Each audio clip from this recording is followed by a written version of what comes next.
for the first time in Bitcoin's life, something changed in 2020. So between 2009 and 2020, what you saw was the amount of Bitcoin sitting on exchanges only increased. So it grew from like whatever, 0 to 3.1 million. But since 2020, something's changed. Like today, there's only around 2 million coins on exchanges. So for the past 3 years, we've just watched the perpetual supply suffocation. 35% of all the available Bitcoin sitting on exchanges has absolutely disappeared. If that trend continues, we got no Bitcoin on exchange in 2028. I think before you get down to a zero balance on exchanges, you're going to see some sort of billionaire FOMO kick in. Michael Saylor has 150,000 coins. There's only 2 million coins on exchanges. There's only enough Bitcoin for sale on exchanges for like 12 Michael Saylors to enter the Bitcoin space. And there's 4,000 billionaires. So like I'm ridiculously bullish. This is going to absolutely change everything. Stock to flow, all of your cute models, they're going to break when the amount of coins on exchanges hit zero or even close to zero. All right, we're recording. We're here with Luke. Luke, how you doing, mate? I am thrilled. I am pumped to be joined by the dynamic duo of the Once Bitten podcast. Thank you. Can I ask you any question, or is there something that you feel uncomfortable about before? Absolutely anything. I have no shame. There are no boundaries with me. I'm an open book. So whatever you want to know, Lauren, you can fire away. All right. Why did you leave Australia? That is a question that many of my Australian friends ask me. It would have to do with many different reasons. One of those being I just get the chance to meet amazing people from all over the world by traveling. Being stuck in Australia, there's honestly not a lot of Bitcoiners there.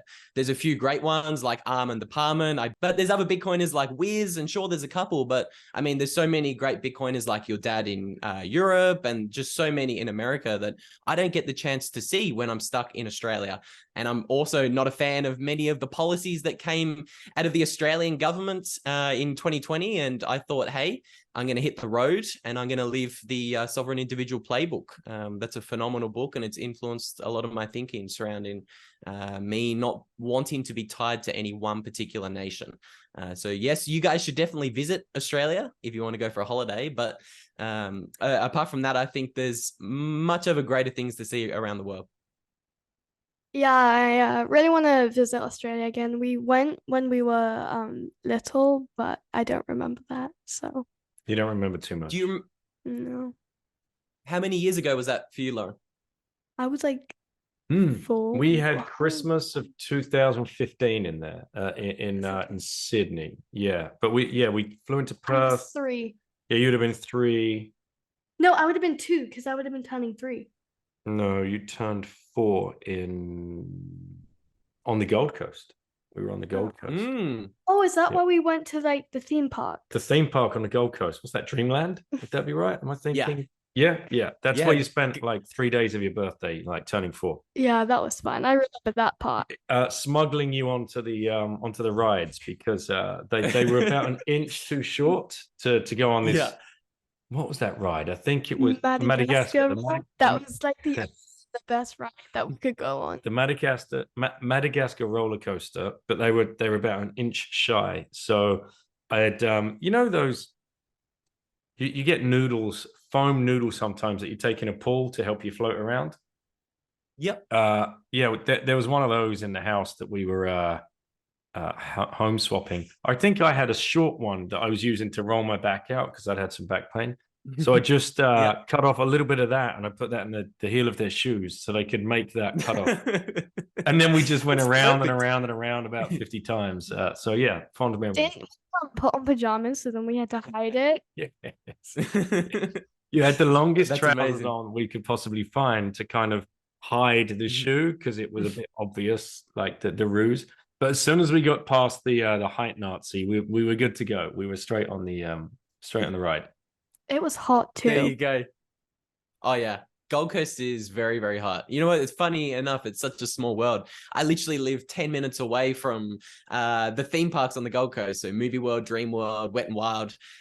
We live so close. Me and my friends, we used to just buy the yearly ticket. So you buy a yearly ticket for $150 and you can go every single day. So I've been on every ride, every water slide, been on all of them. It's oh wow, it's a great little place. Too. Do you remember going down the little yellow boats and you would get shot down the down the flumes? It was great. No. Yeah. So we were home swapping just on Mermaid Beach, close to Mermaid Beach, if I'm not mistaken.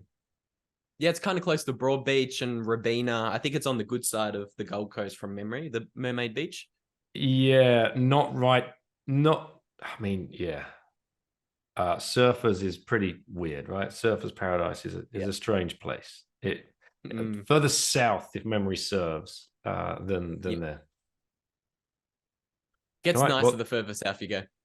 thank you, Lauren, for your question. Yeah, thank you. And sorry you had to put up with me trying to find words in English. Yeah. Lauren, it happens to the best of us. I'm currently trying to learn Spanish, so my girlfriend feels the exact same way with me trying to fumble my Spanish words all the time. So thank you for the question. It was amazing to meet you, and keep up the great work. You and your dad are doing great things with the podcast. Yes, thank you. Thank you so much. Anyways, you have a great day. And yeah, bye. Thank you. You too. See ya. All right. Cheers, mate. So yeah. Well, let's get back to that story and dive in there a little bit more. The reason for you to get up and leave Australia. I think there's a story in there somewhere. If I remember rightly, were you helping Corey out with his podcast at one stage, Corey Tuchek? Uh, yeah. Yeah.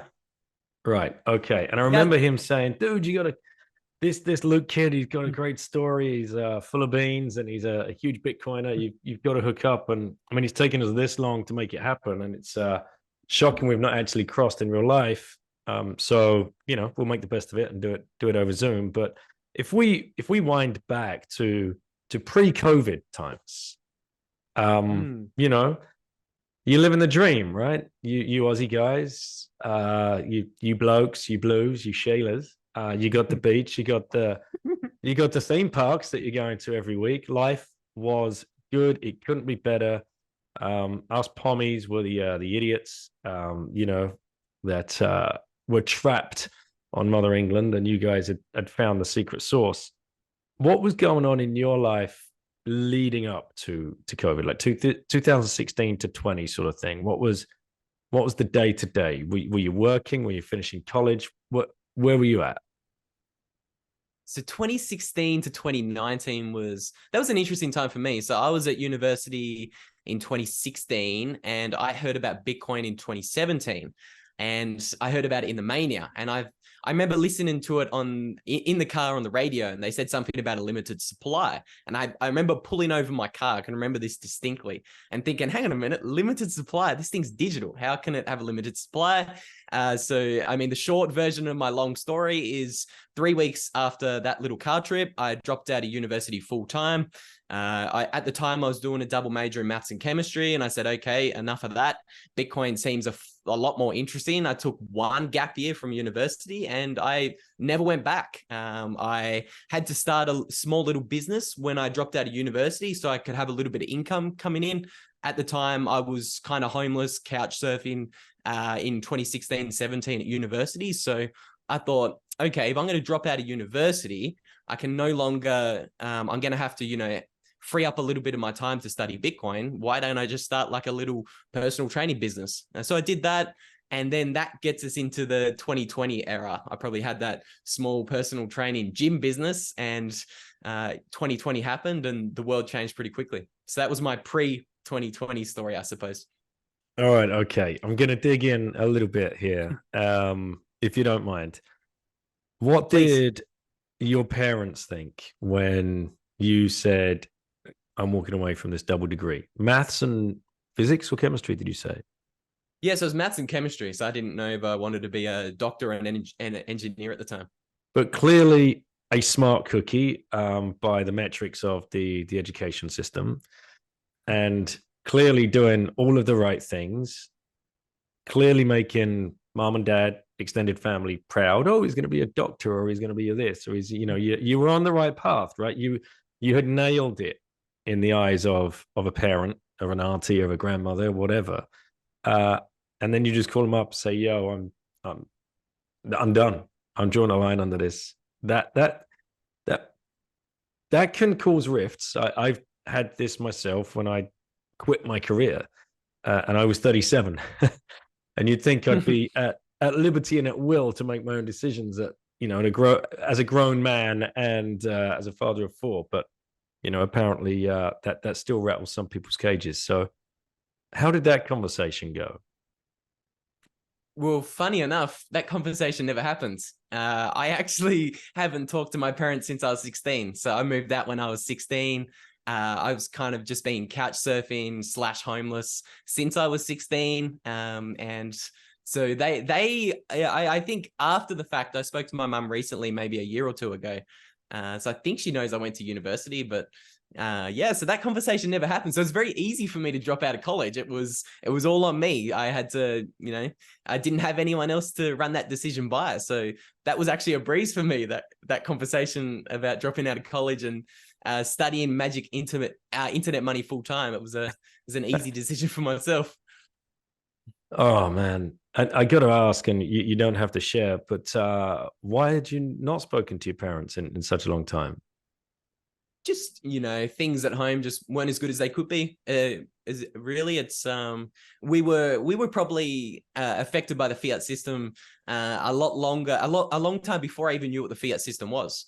So both parents overworked, child overstudied, I suppose, and things at home were just not positive. And I'm of the mindset, if things are not positive, I don't want negative things in my life. So I went my own way as early as I could, and that's that.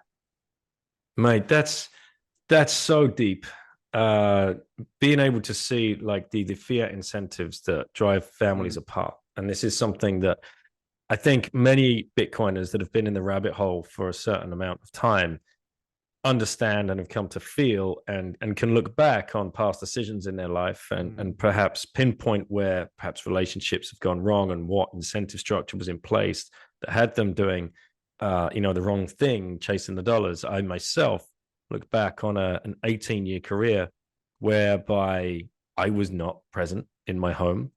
I was physically or mentally, maybe mentally on a Saturday afternoon to Sunday morning, because the Saturday morning you're still dealing and processing the dread of the week that just happened, and the Sunday afternoon you're processing and dealing with the dread that's about to happen, that Monday morning. And for what, man? Like for this freaking currency that is perpetually being debased and devalued in front of our very eyes, that we give up the most important things in our life, our relationships with our parents, with our children, with our extended family, and even, with our friends, because of this nonsensical system. So I'm very bullish when I speak to young Bitcoiners now who swear that they're never going to take their kids to the education system. They're never going to subject them to that indoctrination machine, that they can't wait to find the right person. They're actively looking for the right person, but they're not falling into shallow relationships. They can't wait to start building a family. They can't wait to move out of said city or town and build almost like a homestead style thing. That's amazing. And I'm sure, well, I won't put words in your mouth, but is that the way that you view life now, through the Bitcoin lens and everything that you've learned?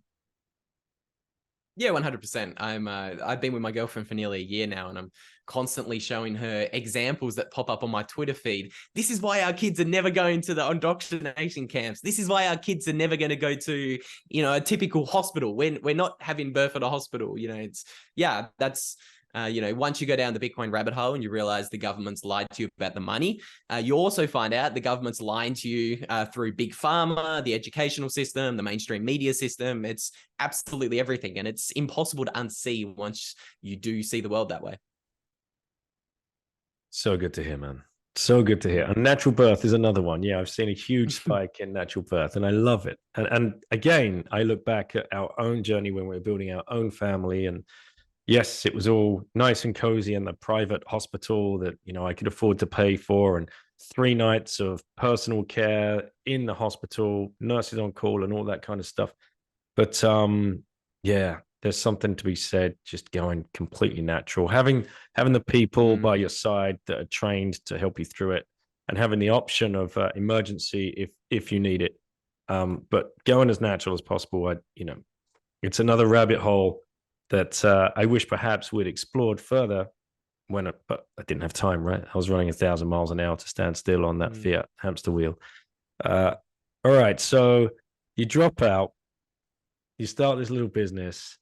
Actually, let's address that. Let's address the use of that word, drop out. That is such a Fiat term, really. What you did was you opted out. You made that decision. You took it upon yourself to take a look at this moment in your life, and you understood intuitively, or you'd read up a little bit maybe on Austrian economics at that point, the opportunity cost of sticking that degree out just for the sake. And you opted out. You didn't drop out, but society wants you to believe that you are a dropout. It's another one of those weaponized terms, Princey. Conspiracy theorist, dropout. So some of those terms that the state has kind of slowly co-opted, I suppose. For sure. So, right, you opt out, you start your own business. I'm sure you had some challenges there, but things are going fine, let's say, for a few years. Then what happens?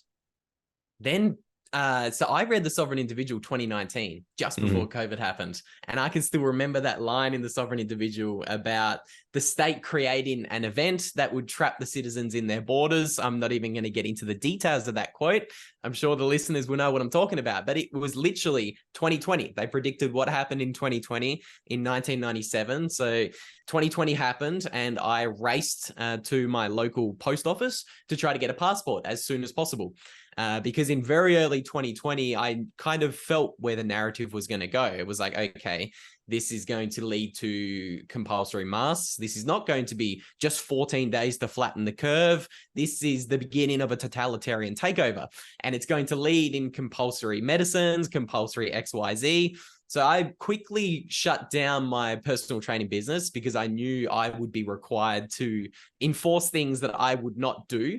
And I was quickly trying to get a passport. So if I look at my passport, I actually received it in it was April or May 2020. So it's pretty much, I applied for it as soon as February happened, before the lockdowns, because I could see it coming. But by the time I got my passport, international borders in Australia were closed. So I couldn't leave. And the international borders for somebody with my medical status didn't open up until February 2022.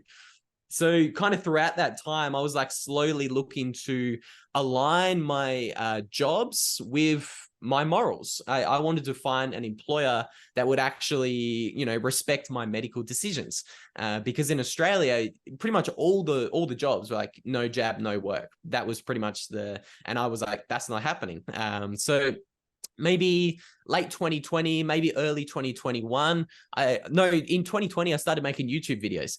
And they are the worst YouTube videos on Bitcoin YouTube, but I've left them up there for a laugh, so anyone can go back and watch those terrible videos. But I knew I wanted to kind of transition into the Bitcoin space full time. By 2020, I kind of been slowly reading and learning more about it, and shitcoining and trading and getting wrecked for a couple of years, 2018, 2019. By 2020, I think I'd become a maximalist. After I found Bitcoin Twitter in 2019 and your podcast in 2019, 2020, I think you and John Vallis did an absolute number on me in the early days. So I owe you so much for that. And yes, I just started writing things, putting them online, started making videos, putting them online. And I've been lucky enough to find a number of Bitcoin jobs. One of those jobs actually got me out of Australia. So I could not leave in 2022 with my medical status unless I had an employer who would write a letter and say, hey, I need Luke overseas. So I was lucky enough to be working for Mark Moss, and he wrote me the letter to get me out of Australia, and I have never returned since February 2022. That's amazing. All right, so how did that occur between yourself and Mark? What was the bridge? So I wrote an article. I just published it on Medium, and I spent way too long on the article. But I wrote it, I put it on Medium, and Mark just DM'd me one day on Twitter. And he said, hey, did you read this? This is all right. We see the world in a pretty similar way. Do you want to come work for me? And my jaw pretty much dropped, because at the time I'd obviously seen Mark on YouTube for a couple of years, and I was a fan of everything he was doing. And I checked his profile, it was the real Mark. So I was like, hell yes, of course I will. And yeah, I was lucky enough to work with him for 18 months. I was lucky enough to learn so many invaluable lessons about not only YouTube and the Bitcoin space, but also amazing life lessons. He's a phenomenal man. So yeah, he was the one who got me out of Australia, and I'm eternally grateful for everything he's done for me. That's amazing. So, and that just proves the point, which I try and drive home to anybody that's listening, that if you add value to this space, doors start opening way quicker than you could ever have imagined. And you're a prime example. Many of the connections I've made have been made just purely by virtue of recording Zoom conversations and uploading them to Anchor, which is basically all I'm doing. Right. Some, people think, oh yeah, running a podcast or being in the media sector, it's not me. It's actually all of us, because we all have a part to play here. We've all got a voice. We've all got some knowledge under our belts.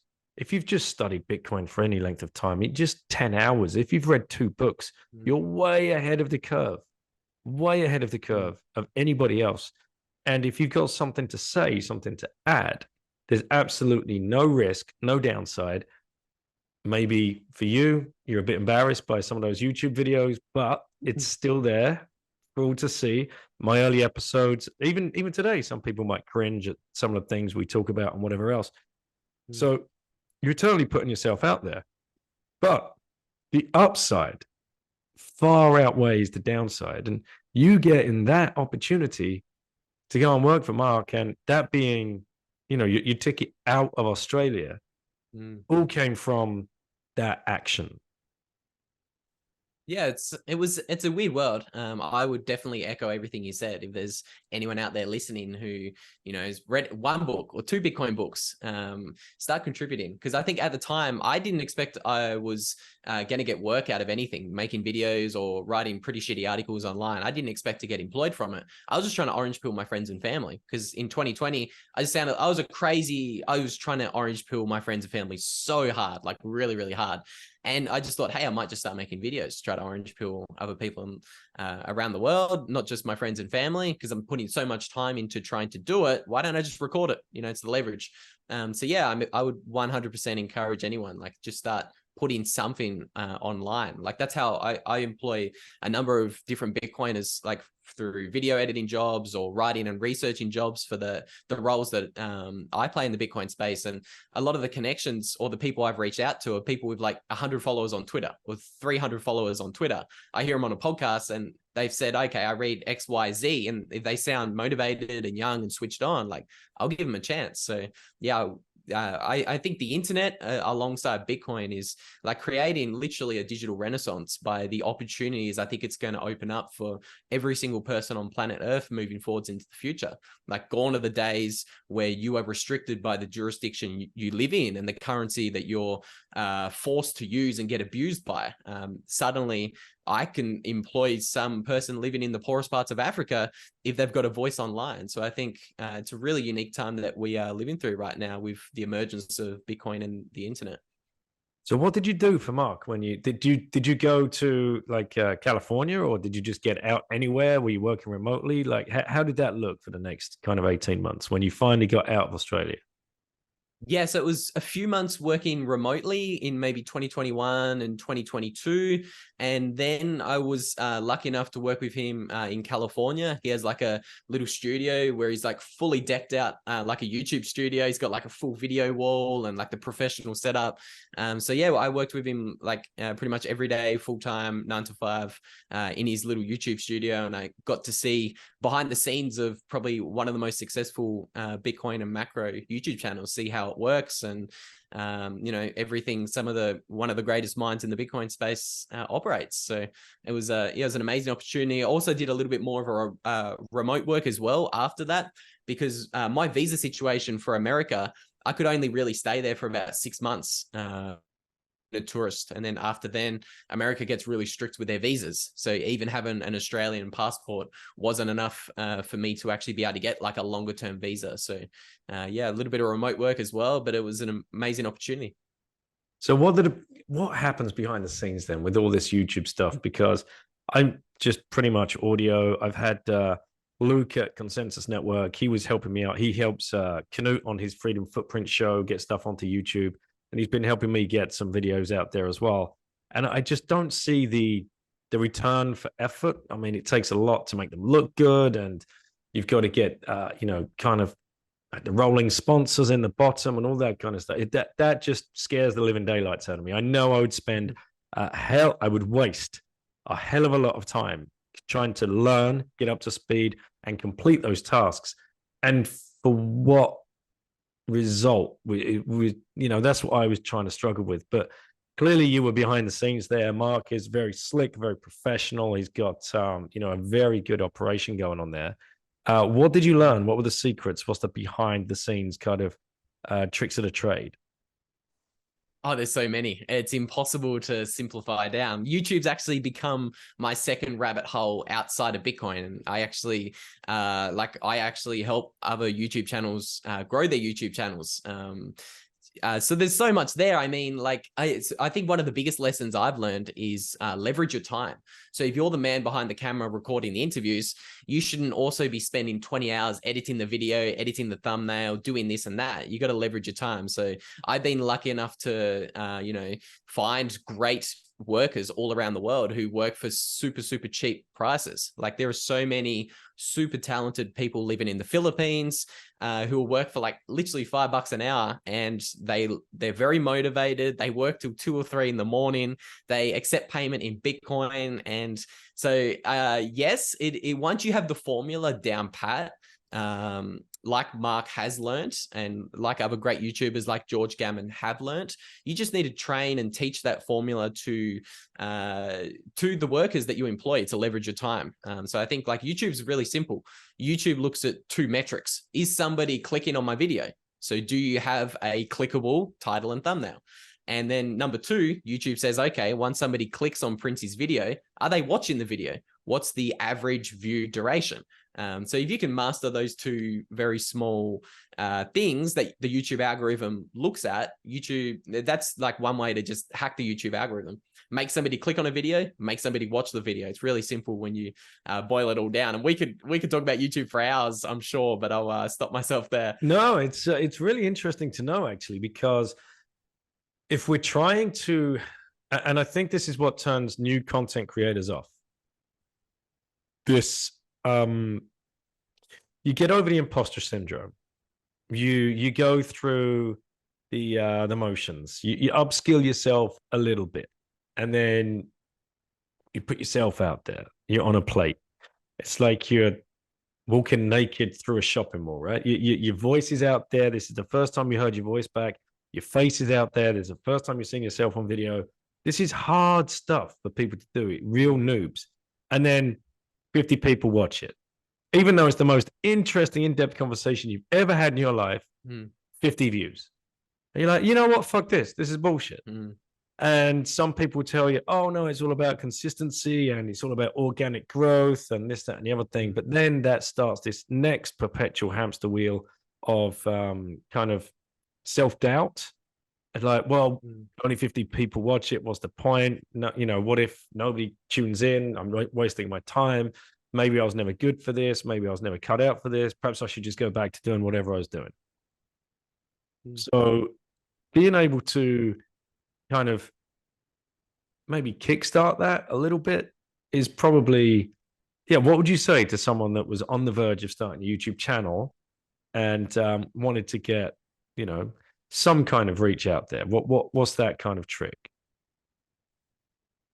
So staying consistent is one of them. But I think like if you're going to do interviews, you just need to know how the YouTube algorithm works. So I've listened to every single one of Mr. Beast's interviews ever.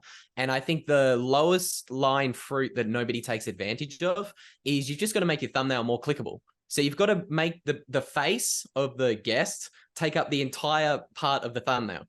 Like it is literally all about the eyes. You think about it. So like the reason video podcasts are so much better than audio is because you can see people talking to each other. You can see their facial expressions. You can see their eyes. We're humans. We connect to eyes. So simple things like making the face on a thumbnail literally take up the whole thing. That's going to be like such a big low-lying fruit for anybody trying to improve their YouTube channel. And like taking the name of the guest off the thumbnail or even the first portion of the title, that's a massive hack. Because like, for example, if you have the face of me on your thumbnail, most people don't know me, but if you had the face of Michael Saylor on your thumbnail, everybody who's a Bitcoin is going to click on that thumbnail. They know it's an interview with Michael Saylor. So you don't need to write Michael Saylor or on the thumbnail or Michael Saylor in the title. You've already appealed to all of the Bitcoiners who are going to click on it. With all of that space and territory on the thumbnail and in the title, you're now appealing to the people who don't know Michael Saylor. So you've got to create curiosity with your title and thumbnail. So instead of saying Michael Saylor, Bitcoin, FASB, accounting rules have changed on your title, you should say, this new accounting trick changes everything. This is why all of the billionaires are going to copy this man, or this changes everything for public company Bitcoin adoption. Like you don't like, there's so many tricks. I could literally talk about this for hours, but just staying consistent and just ask yourself, okay, is this title and thumbnail curiosity invoking? Is it appealing to a normie who doesn't know anything about Bitcoin? Like there's some very simple questions any Bitcoin creator can ask themselves about the video and the content they're making. And I think the other, I'll give you one more. Like the first 90 seconds of a video has to be really entertaining. You have to catch somebody's attention. So if most YouTube channels that I work for that are in the Bitcoin space, their retention graph just drops off like a hockey stick. And that's showing that lots of people are dropping off in the first 20 or 30 seconds. And that's because lots of new people are clicking on your video, and what you have on your title and thumbnail does not match that's in the first 90 seconds of the video. So if somebody clicks on a video that says, Michael Saylor predicts Bitcoin to go to $100,000 next year. Okay, I don't care about price predictions, but let's assume that's on the title. That means in the first 30 seconds, you have to show something that confirms that what the person clicked on is going to be talked about in the video. So I always do like a little highlights reel of Michael Saylor saying, this is why Bitcoin's going to $100,000. You need to put that at the beginning of the video. And that kind of stops your drop off on the retention graph. I can get really nerdy about this stuff and literally talk about it for hours. So, I mean, if you want to keep talking about YouTube, we can go down that rabbit hole. If anyone's listening, they want to learn about YouTube, reach out to me. It's what I do. I help preferably Bitcoin only YouTube channels grow their audience, because that's the message I want to increase in the world. But, you know, if you have a YouTube channel, I can help you. But yeah, you want to geek out a bit more on YouTube or? Yeah, why not? That's really interesting, because I didn't know any of this stuff at all. Luke obviously is way more clued in than I am. Luke at Consensus and Luke here about this. All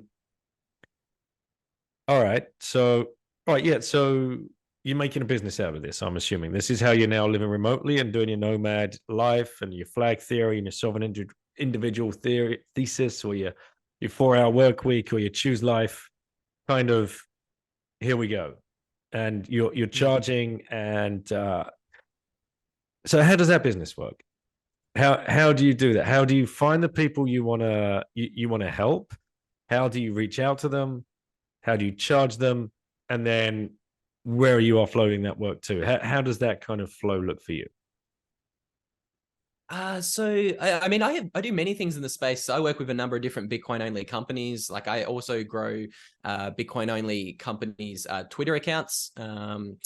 Because obviously when I was working with Mark, I had the opportunity to be hand trained on how to do everything. So Mark's like broken a number of records for like creating like viral products and selling those. So I got trained how to write Twitter threads, tweets, emails, YouTube descriptions, YouTube videos, literally everything. So now I just teach other people what I've learned, just trying to outsource that information. So like I work for a Bitcoin only educational company, Coin Beast. So I manage our YouTube channel called Money Matters. So that's one of my full-time gigs.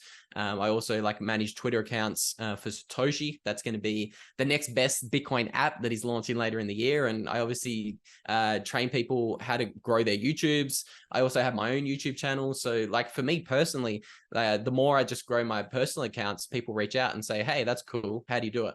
And I just tell them, I say, hey, this is how I do it. If you want to hear more of my ramblings, let's set up some sort of pricing. I only accept Bitcoin, and my time's pretty scarce and limited. So yeah, I mean, I'm really lucky enough to be living my absolute dream job. Like I get to talk to some of the most amazing people in the Bitcoin space. And literally 2 or 3 years ago, I was homeless, and now I get to travel the world with my Salvadorian girlfriend, and talk to amazing Bitcoiners like yourself. So I still pinch myself. I don't know how I've done any of it.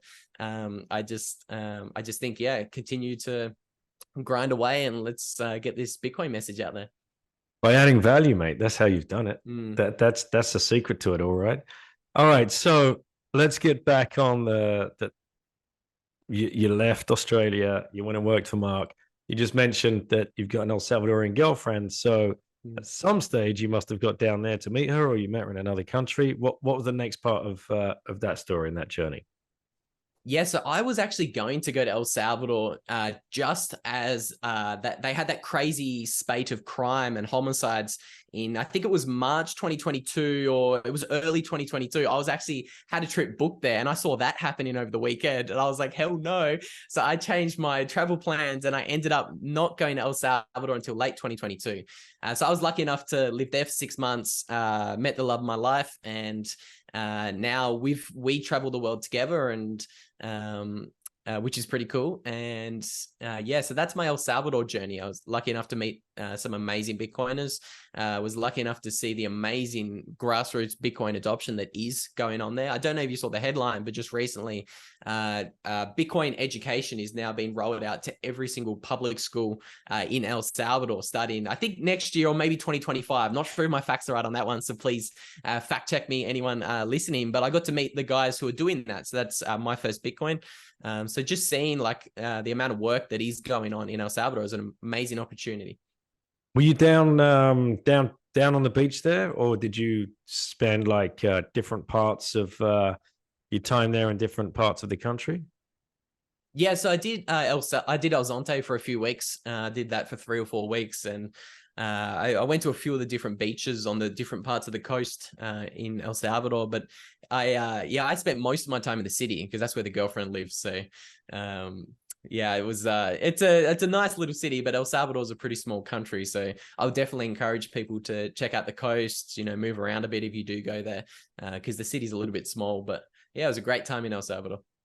But now you live the full nomad life, yeah? Was that a big kind of decision for the girlfriend, or she was like, down, yeah, let's go, this sounds like fun? How did you pitch that idea? Hey, I'm this crazy Aussie dude that turned up 5 months ago, do you want to come travel the world with me?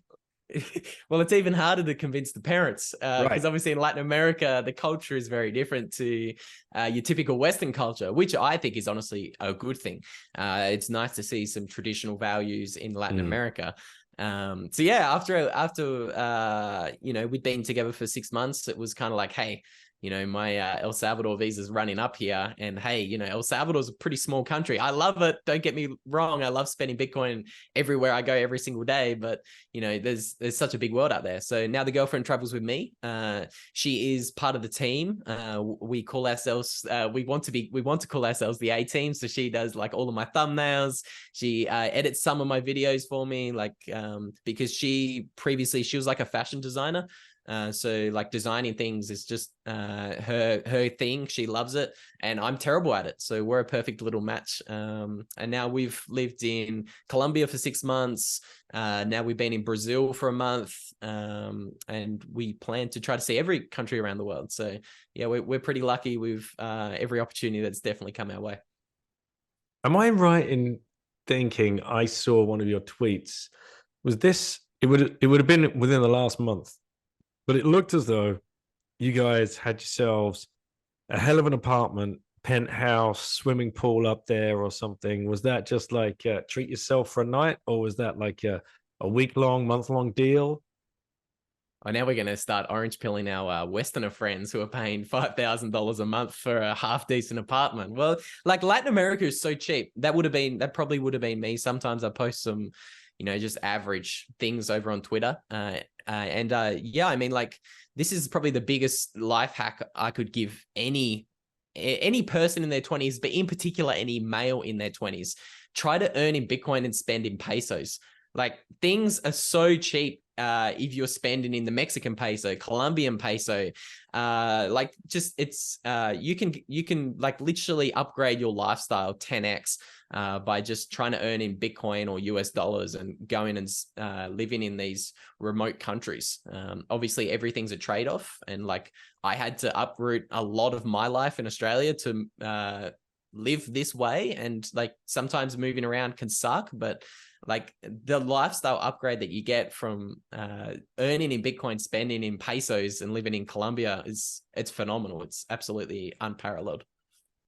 All right, you hit. There you go, plebs. There you go. And I always say it's not just for the 20-year-olds. I did it at the age of 37, and that's why I wrote my book, Choose Life, because I wanted people that had read the 4-Hour Work Week and then they put it down. Oh, great if you're a 18 to 28-year-old. It's like, no, you can do this with a family as well, especially now if you're a Bitcoiner. And I know a lot of other families that have done it. There's Tim Allen, he took his family, wife, and 3 kids around the world, did the whole thing, then did the camper vanning through Europe, even when COVID was going on. So he's got some great stories as well. And yeah, he's sorry, Tim, to say it, but I think you're pretty older than he's a bit older than me. So it is possible for anybody out there to experience this life. And Nathan Day as well. If you follow Nathan Day, he's the founder of BTC Map. He started that this time last year in Riga, front row of Riga, coding up BTC Map. Right, bam, bam, bam, bam, bam. We need to know where we can spend our Bitcoin, right? So now that is a 1-year-old project. It's brought in goodness knows how many shadowy super coders to help with that, and the pleb army that are on the ground verifying these merchants as to whether or not they do or do not accept Bitcoin. It's just great to see. But he's got this beautiful overlander, and a lot of the UK plebs have seen it because he's brought it along to some of the meetups, because the family check out for 6 weeks and they go off traveling and take it all over the place. So nomadic life seems to suit the Bitcoiner because they are looking for freedom and sovereign individualism and just want to be left the fuck alone. Like, just let me be. It's such a small thing. Yeah, just such a small thing. Just let me be with my family and let me, make my own mistakes and find my own way in this world. But to switch it up, obviously you worked for Mark, and I know you're writing a lot of articles and you're doing a lot of deep kind of macro stuff for him and his show behind the scenes there. Are you still dabbling in that? Is there anything that you're seeing in the markets now that you're happy to share and you think is worth talking about? Obviously, we've got the halving coming up.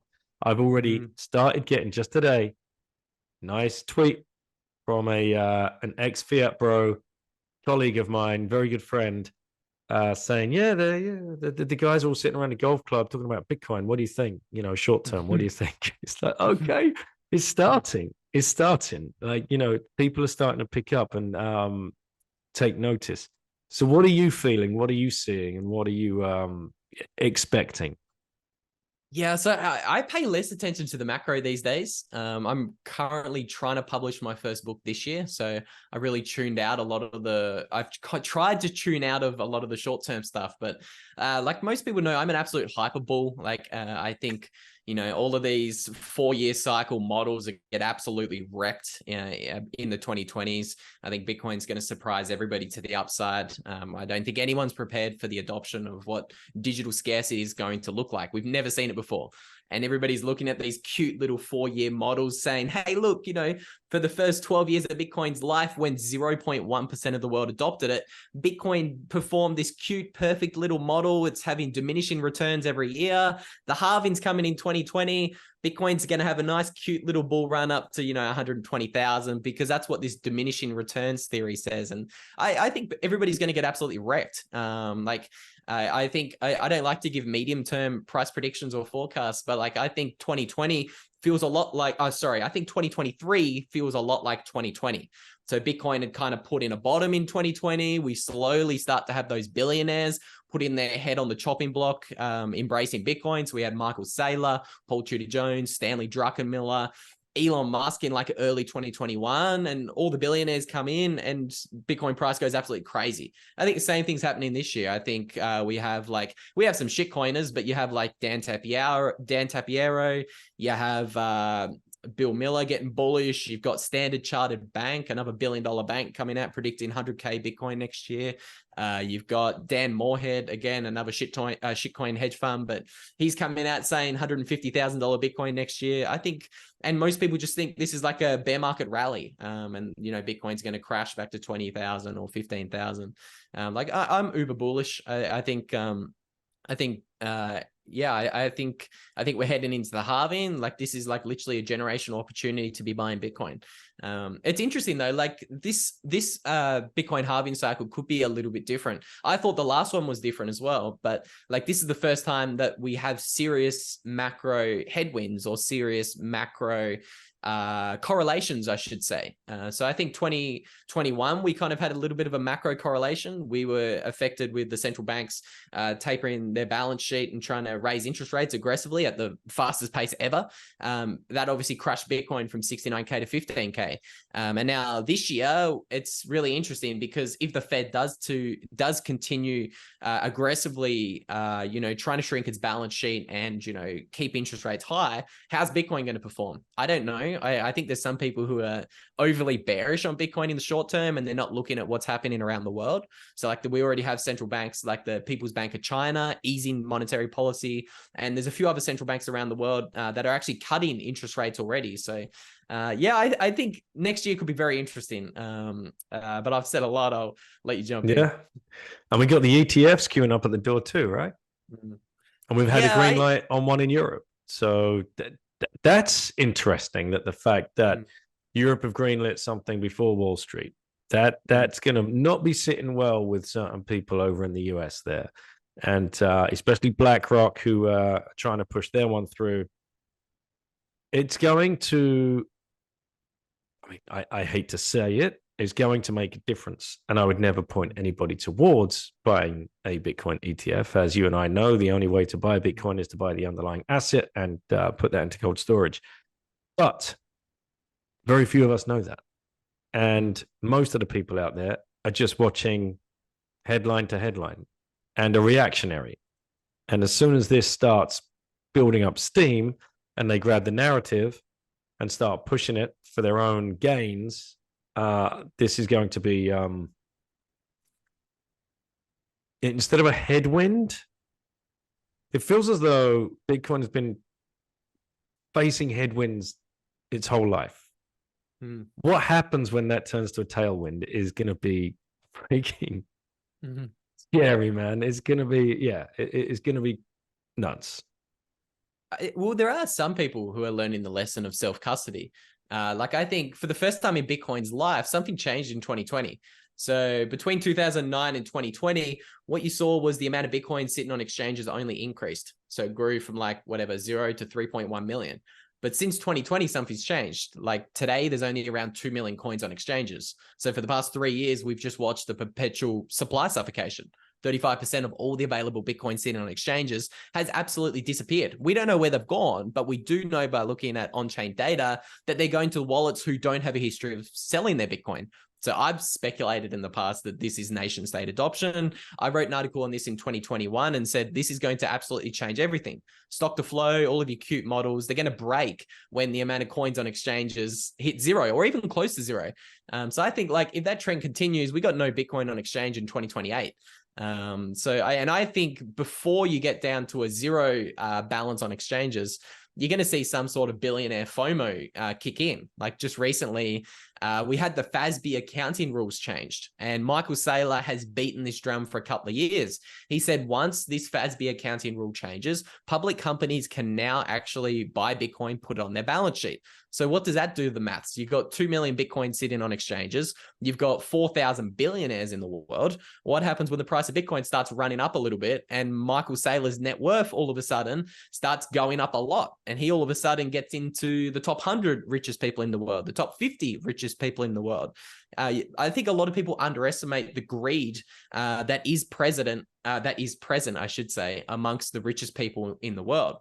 I think a lot of them look at that world's richest man leaderboard as like a big, I can't say that on YouTube, but they kind of measure their worth in terms of where they are on that world's richest man leaderboard. And when Michael Saylor starts climbing up that leaderboard in the years to come, these people like Bill Gates and Elon Musk, they only have one option for them to actually stay richer than Michael Saylor, and that is accumulate more Bitcoin than Michael Saylor. Michael Saylor has 150,000 coins. There's only 2 million coins on exchanges. There's only enough Bitcoin for sale on exchanges for like 12 Michael Saylors to enter the Bitcoin space. And there's 4,000 billionaires.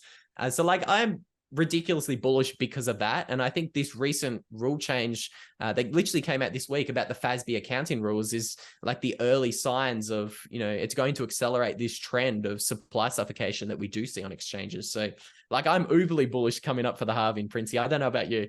Yeah, massive, mate. I mean, yeah, of course. There are no bear markets in Bitcoin. Okay, let's dig into this FASB. Whatever you know about it, whatever you can help people understand about it. I've just read through it just today, recently. And the way I understand it, it gives you the ability now to account for the Bitcoin on your balance sheet at present day value instead of historical value. Is that like kind of summarizing it a little bit? Like how would you explain it? You probably know more about it than I do, to be honest. I think, but the way I understand it is typically it's been predatory for a company to put Bitcoin on its balance sheet, because the way that it's marked to value, you've never actually been able to actually realize the gains. So it's only ever been like a drag or a bad thing for your balance sheet. That's all I know about it. So yeah, full disclaimer, I haven't read up on it, but now I think you can mark it to fair value or whatever that means. So I think if Bitcoin price goes up, it's good for your balance sheet. So historically, whenever Bitcoin's gone up, it hasn't even been, I don't think you've been able to show that it's been a net positive for your balance sheet. You've only copped the negative sides of Bitcoin. So when it's in a bad year, it's looked bad for you. So all I know is it's bullish, and it gets me bullish. So yeah, I'm sure that someone tuning in will be able to enlighten us, maybe in the comment section. I'll have to do a show. I'll get who would be best for that? Maybe Croesus and Andy back on just to dissect into that, or Saylor himself. I mean, he'd be the man to go through that. Okay, and then the other thing that you just mentioned there, this idea that Bitcoin on an exchange is trending to zero is very interesting. And just recently, I hosted a panel in Biarritz at the Surfing Bitcoin conference there, and Ray Youssef was part of the panel, as well as I won't say her name, but a young lady that works at a very big crypto exchange. And the kind of title of the panel was, what is the future of exchanges versus peer-to-peer? And looking at the data that you already referenced, it seems kind of clear to me that we're going to go peer-to-peer, right? So we're going to have this kind of bell curve where exchanges were very important to get everybody in when we could, right? We start peer-to-peer because that's the first line in the freaking white paper. Everyone's doing it. Well, not everyone. The crypto nerds are doing it, right? The cypherpunks, they're going peer-to-peer, or they're mining, and but then we have the rise of exchanges, and we have the bad actors. We have the Mt. Gox thing, but then we have some better actors, exchanges such as Coin Corner out of the UK, and then you have the DCA army. You've got companies such as Swan and whatever else, and Kraken, arguably a shitcoin casino, Coinbase, a shitcoin casino. How are exchanges a flash in the pan for this market? Do you think? Does this ultimately go peer to peer? Is there any other way that they can stay relevant in 10 years' time? That's a great question. I think you're always going to have some people who want to get their hand held. So I think there's always going to be some sort of market for exchanges. And a lot of people say to me, they kind of challenge me and say, "Oh, but Luke, yes, a million coins have flowed off exchanges, but somebody's always going to sell." And that's true. I think somebody is always going to sell. But my thesis is that the buyer on the other end of that transaction is just going to be far bigger than the seller. So yes, you might have a pleb who's taken some profit when Bitcoin hits $5 million a coin in the next handful of years. Yes, I'm that bullish. But I think the buyer on the other side of that transaction is going to be somebody like a Microsoft or an Apple who, now that Bitcoin is the $10 trillion asset, they have to indiscriminately allocate to it. They don't care about price. They don't care if Bitcoin's going parabolic. They need a 1% stake for their balance sheet. So I think, yes, you're always going to have exchanges to facilitate those transactions, but I think you're going to have a tiny fraction of the Bitcoin supply on exchanges. Yeah, man. If a pleb needs to, you flick one coin, you got $5 million, right? Apple need more than one coin. Yeah, Apple wants thousands of coins. So yeah, the drain of Bitcoin on exchanges is going to be real over the next decade. Very interesting. It's super real. I felt like a bit of a nutcase writing about this in 2021, because at the time we only had like 12 to 18 months of a trend change. And I was like pointing and screaming at it like a nutcase. And now we have three years of this trend of coins leaving exchanges, and more people are beginning to talk about it. So I think it is going to become like a self-fulfilling prophecy. And when the exchange balance gets under 1 million coins, I think you're going to have some serious FOMO going on amongst the billionaire class, who start looking at Michael Saylor's 150,000 coin stash, and they're like, "Hey, we need some coins." Anecdotally as well, those friends that I have in the space that are already pretty much on a Bitcoin standard and need to, on a monthly basis, convert Bitcoin back into the fiat currency in whatever country that they're living at that time, which is still, unfortunately, a thing people have to do because not everywhere is accepting Bitcoin, right? We still live in a fiat clown world. They're not dumping their coins on exchanges, right? They've found their little peer-to-peer groups, and they'll have like Signal groups or Telegram groups set up where you can just ping in a message and say, anybody interested, and bam, fair enough, sure enough, you're going to find someone that's willing to do that trade. So they're not going to the exchanges anymore. They're going peer to peer.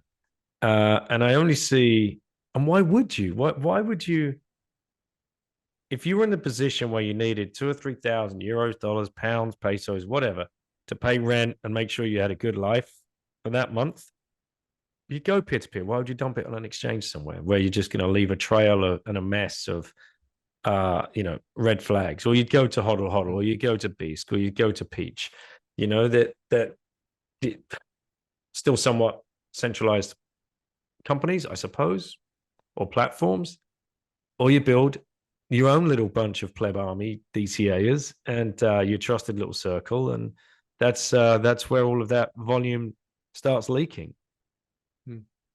Yeah, I think it all goes peer to peer. I think as the education journey happens, eventually you just dump centralized exchanges. Like when I came to the understanding of how dangerous it could potentially be in the future to have KYC Bitcoin, I dumped all of that shit. I sold all of it, went straight to HODL HODL. And like you say, I think, it's so easy to sell Bitcoin. If I go to a city, a Bitcoin city, I just quickly have a look for, the Bitcoin group chat in that city. You find a bunch of Bitcoiners, and obviously they're most of the time it's relatively trustworthy situation to sell your Bitcoin for some local fiat. So yeah, I think it's all going peer to peer, and I think exchanges will pretty much be irrelevant in 10 or 15 years. Although not irrelevant, but the market's share, they won't I don't think they'll have 2 million Bitcoin sitting on exchanges. Which, when the institutions come in or the corporations come in, where are they going to turn, man? It's freaking. So it's a great, well, by then, I've no doubt that there'd have been some kind of financial wizardry going on in derivatives markets dreamt up by Wall Street. But then, of course, it like, good luck, guys. Yeah, you go off and play in that market. We plebs will keep exchanging the actual asset between ourselves on the streets here. And yeah, one quick shill, I suppose. Orange Pill app is a great way to plug into local communities when you're landing in a new community, new country, excuse me, or a town or a city. You can just flick open the app, find out who's close by, or any events, any meetups that are close by that are listed on the app. There's almost 600 on there, and it's making a real difference to people's lives. So definitely check that one out. All right, man. Well, I got to hit you up with the final question, and you probably know what that is. If you had one last orange pill left to give to somebody, who would you give it to and why? Shit, I need to think about this for a second. I planned this out earlier today. Oh, it's Mr. Beast. That's who I'd give it to. I think Mr. Beast, biggest YouTuber in the world, biggest audience in the world. He has hundreds of millions of subscribers across all of his platforms. But that's not the most interesting part about Mr. Beast. He's very, very philanthropic. So in a lot of his videos, he just gives away money to people. He wants to make the world a better place. So I think like he's the perfect man to orange pill. And I've kind of seen rumors recently that, you know, there's some, he's kind of learning a little bit more about Bitcoin. So like he is the man to orange pill. His first sponsorship deal that he had as a YouTuber, it was like a $5,000 sponsorship. And he convinced the person trying to sponsor the video, hey, give me $10,000, not $5,000, because it'll make a better thumbnail and title for my video. And I'm just going to give it all away to a homeless man anyway. So it's not like I'm trying to keep extra money. So like, I think philanthropy actually runs deep in Mr. Beast's veins, and he is the biggest megaphone in the world. His videos get translated into Spanish. I think there's a massive gap in the market for good Spanish Bitcoin only education because there's so much English content, but I think I think Mr. Beast ticks so many boxes. All of his videos get transcribed in Spanish. He's philanthropic, biggest audience in the world. That would be amazing if we can orange pill Mr. Beast. So that's who I would orange pill. All right, man. Get to work. What have you got to lose? Let's go. And how about you reach him? Oh, geez. He'd be a tough man to get a hold of. Yeah. Let's bombard him on Twitter. Well, we've got a pretty good pleb army. So anybody listening, if you have any idea how we get Luke in front of Mr. Beast, then reach out. How do people reach you, mate? I'm everywhere. So I'm on Twitter. You can search my name. My last name's a pain in the ass to spell, but you should be able to find me on Twitter. I'm on YouTube, full-time managing the Money Matters YouTube channel for CoinBeast. We talk about Bitcoin only macro focused topics every week. Got my own personal YouTube channel. Reach out. Tell me why I'm crazy. Tell me why I'm a hyperball in the comments down below. Send all your hate mail my way, as Greg Foss says.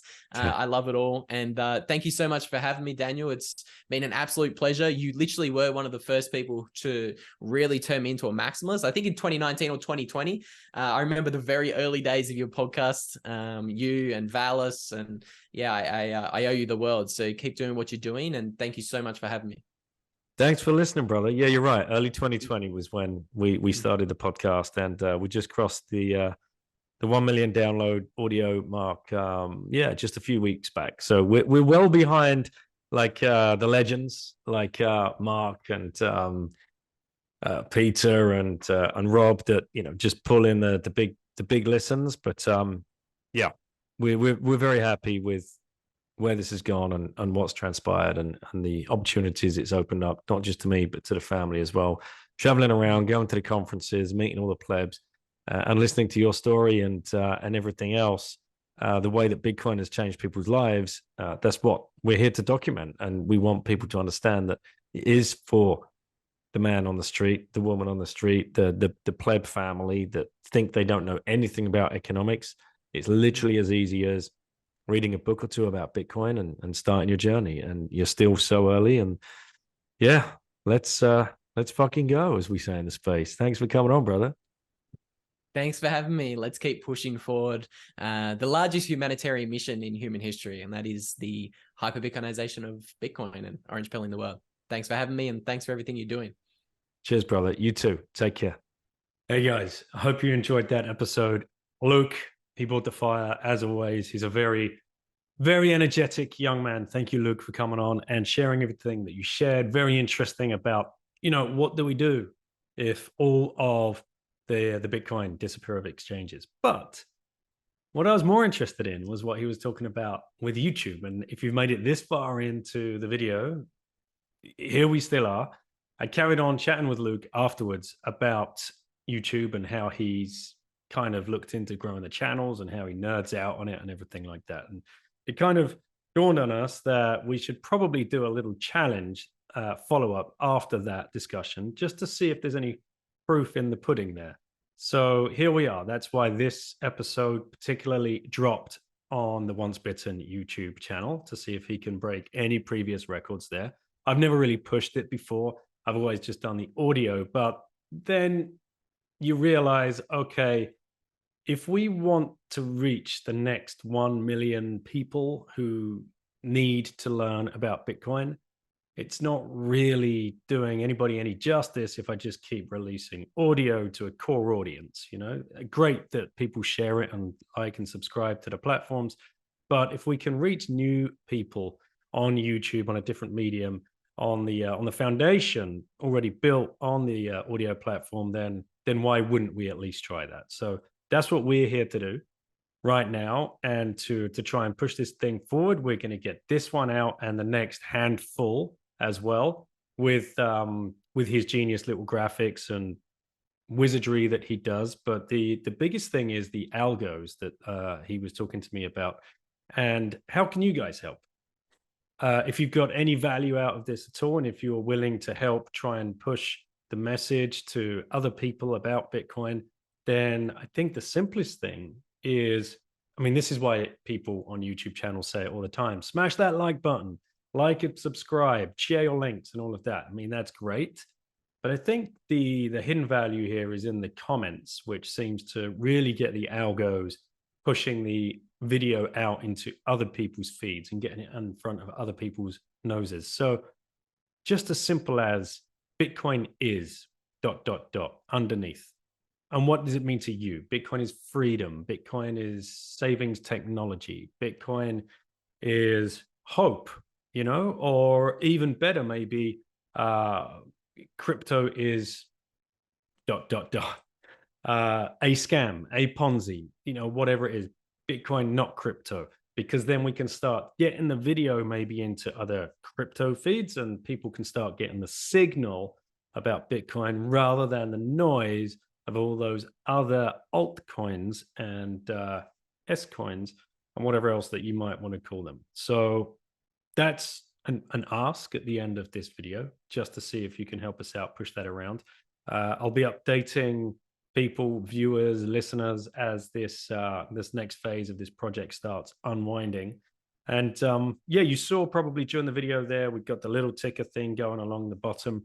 Stick with us as we try and get all of this stuff ironed out. The first handful are going to be pretty raw, and we'll find our stride here. But the show sponsors are all there. If you click those links, hopefully we'll get a little QR code where you'll just be able to flash those links. So if you are curious about Bitcoin and you want to start learning and you want to start buying Bitcoin, there's a sequence that we've put it in there. And finding people as well is very, very important. So you can stack in the US with Swan Bitcoin. You can hit that link. You can stack in Europe or UK with Relay, RELAI.ch. And you can stack also globally with HODL HODL. So in different cases, you're going to save on commission with HODL HODL or Relay. You'll get free $10 with Swan Bitcoin. And you can up your privacy. If you're a little bit further down the rabbit hole, you can use Wasabi Wallet, which is a desktop wallet, which performs a coin join service for you when you're taking self-custody. You can track your transactions using mempool.space. If you've never seen that website, this is what it looks like. Get in there, go and have a look at the blocks as they fall in. And the mempool, what's waiting, what are the transactions, what's going on out there, how busy is the network. And then self-custody, which is the most important part of Bitcoin. It's not freedom money. It's not savings tech. If you do not have control of your coins, you have to have your keys, your private keys, and they are generated by what's called a hardware wallet or a signing device. And that's unique to you. And only you, if you write them down, only you have access to them. Don't take a picture of them. Don't store them anywhere electronically. You have to have those just written down, put somewhere safe, whether that's in the same house or with a very trusted friend or family member. It's up to you how to do that, but it is absolutely essential. And you can use that link in the show notes, or as it's scrolling across, you can just hit that link and that will take you to the Bitbox 02 by Shift Crypto, formerly now known as Bitbox. So with all of that said, I don't think there's much more to say other than thank you, guys. Thanks for listening. And we have had 1 million downloads over the last 3.5 years on the audio. And we hope to really start pushing the message now into this different medium as well. I'm sorry that I've not stepped up to the plate in the past and done this and kept this consistently on YouTube. I'm hoping to change that, and I'm hoping to bring you guys along for the journey and help Orange Pill the next 1 million people. So take care. Thank you for watching. Please, if you liked it, subscribed it, check out the next video in the series and do the same there. Just get in the comments. You can even copy paste the comments from this and just get in the comments of the other videos, the past ones or the future ones, just to keep that churn going and the conversation hopefully will start playing out more organically as the shows come on further down the road. So thank you. Take care. Keep stacking. Stack safe. Catch you on the next show.